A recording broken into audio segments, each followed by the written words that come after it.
नमस्कार. काही कवितांना अशा असतात की ज्या आपल्याला हसवतात सुद्धा आणि त्यासोबतच आपल्याला रडवतात सुद्धा.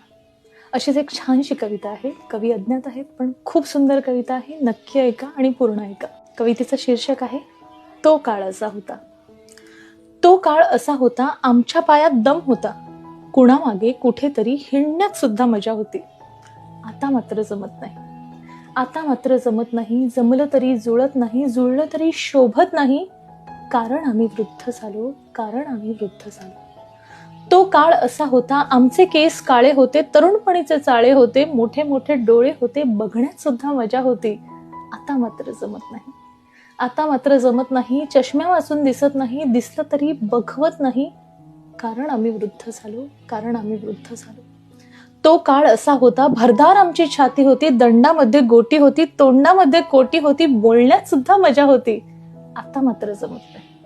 आता मात्र जमत नाही. दाताशिवाय बोलवत नाही, बोललं तरी कुणी ऐकत नाही, कारण आम्ही वृद्ध झालो, कारण आम्ही वृद्ध झालो. तो काळ असा होता, आम्ही अगदी फार्मात होतो, खोकण्यात सुद्धा मजा होती.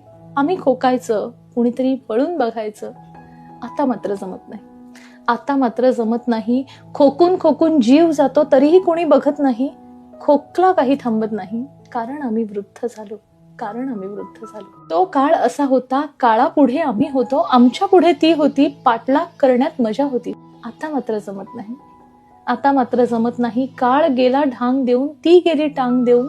आता भेट होत नाही, स्मृती काही जात नाही, बोलल्या वाचून राहवत नाही, कारण आम्ही वृद्ध झालो, कारण आम्ही वृद्ध झालो. किती कटू सत्य आहे, नाही का? आपल्या घरातल्या वृद्ध लोकांची, आपल्याच आईवडिलांची आपण काळजी घेण्याची गरज आहे याची जाणीव करून देणारी, आणि आपणही कधीतरी त्या अवस्थेला पोहोचणार आहोत याची जाणीव करून देणारी. तारुण्य आणि पैसा माणसाला सगळ्या गोष्टींचा विसर पडायला लावतो. तो पडू नये ह्याचीच आठवण करून देणारी ही कविता. आवडली असेल तर आपल्या मित्रपरिवारासोबत नक्की शेअर करा. पुन्हा भेटूया अशाच एखाद्या छानशा कवितेसहित पुढच्या व्हिडिओमध्ये. तोपर्यंत नमस्कार, बाय.